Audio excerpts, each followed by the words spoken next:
Chipotle kitchen. Today, I'm thinking about fall.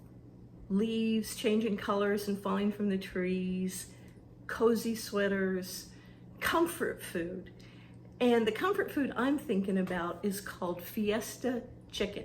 It's a creamy, somewhat spicy, depending on how you make it, what you put in there, and I'll talk to you about that.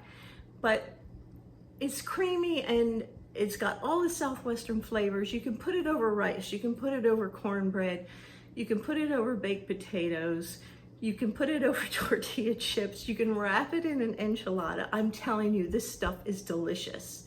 So head over to the kitchen and let's get started. Since this is a wood cutting board, I've covered it with parchment paper because I'm going to cut my chicken. I'm going to actually butterfly it. If you get in the habit of butterflying chicken, it makes it cook a lot faster, whether you're cooking it on the stove or whether you're cooking it in the oven or in a slow cooker. I always butterfly it because it seems to me these days that chicken is really big. Chicken breast is huge.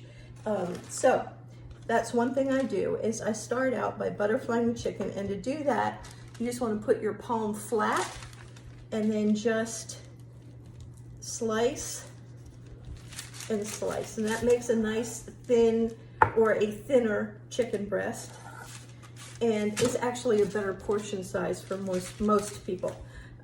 Now, if your recipe says to pound it out, then at that point you could pound it out thin, but this is how I always start with chicken breasts. So that one's done.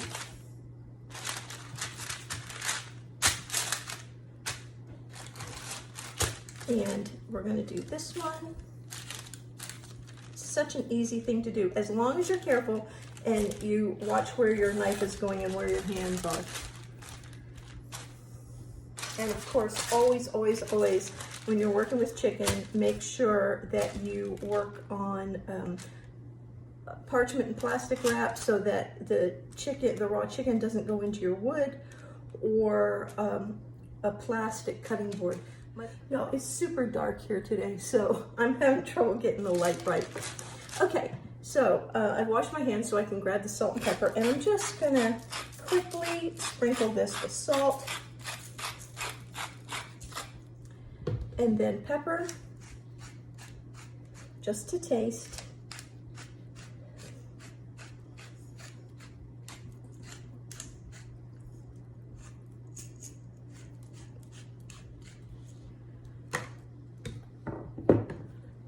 And now I'm going to set the chicken aside. This is really the most actual work that you're going to have to do with this, and that is chopping the cilantro and butterflying the chicken. It's a very quick prep dish, and it just goes by really fast. It's a great dish for those busy mornings. You know, you're trying to get everybody to school and get stuff in the crock pot and get that started, and this is great because it just takes just a few minutes. And honestly, you don't even have to chop the cilantro. There's been times where I've been super busy that I've just thrown it in there. All right, so we're gonna set that aside. Now, I have my slow cooker. I'm gonna spray the inside with non-stick spray, and that just makes it so much easier to clean when the time comes. Okay, so we're gonna lay the chicken breast down in the bottom of the crock, very simply. This one got a little cilantro on it, but that's okay. And then we're just gonna put the ingredients in there. So it's so easy. You're gonna dump your tomatoes in, and these are Rotel, and they're undrained. Gives it a little spice. You're gonna dump your corn in, and I'm doing this like this because I'm gonna take pictures in a minute. I'm trying to get two things done at once here. And you dump your black beans in, and your chilies. This is smoked paprika mixed with cumin, and I'm just going to sprinkle that right over the top before I go any further. I'm going to add I really love these 3-color peppers and onion strips, and they're in the freezer section, and you get red, green, and yellow peppers and onions all already chopped up. It saves so much time. I just love them. I have them in the freezer all the time. So that's going to just go right on in there, and that's going to be about a cup.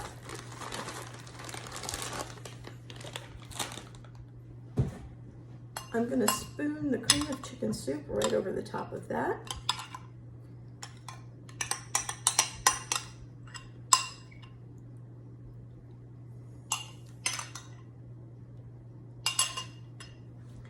And then I'm going to sprinkle it with my cilantro. All we have left to do is to put the cover on and set the heat on low for 8 hours or on high for 4 hours. About 30 minutes before this is done, I'm going to add the cream cheese cut in small chunks so it can melt in there and create a smooth, cheesy sauce. See you in 8 hours. Okay, y'all. It's about 30 minutes before this is supposed to be done. So I'm gonna go in here with 2 forks, and I'm just gonna shred the chicken. And I'm gonna go ahead and mix everything up now since I didn't do it before. The dog's in the kitchen with me, so if she happens to bark, I'll try to edit it out, but I may not be able to. Because, you know, family life, right? Okay. So you can see how easily it falls apart. It's so tender.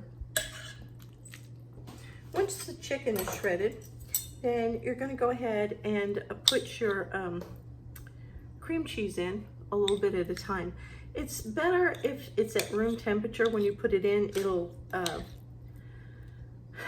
it'll mix into the sauce a lot better if it's at room temperature. And then we're just going to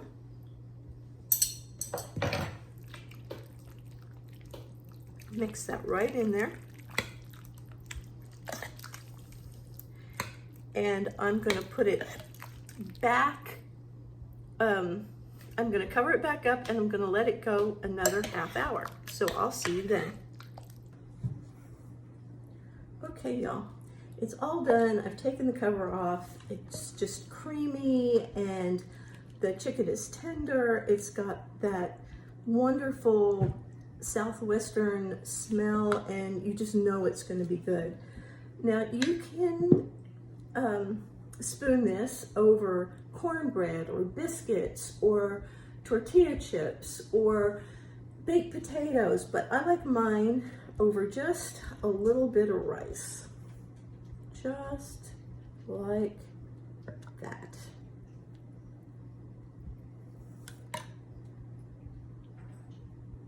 Doesn't that look good? Let's go over to the table and talk about it. Now, doesn't that look easy? What, it's got like a 2-minute prep time on it? And look how good it is. I like mine sprinkled with cheese and on rice, but you can put this over almost anything. Baked potatoes, you can wrap it in an enchilada, you can put it in a taco, you can put it over tortilla chips. I just happen to like mine over rice, and so that's how I do it. It's so good.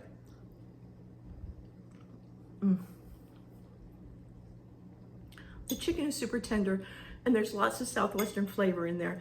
This is not especially spicy.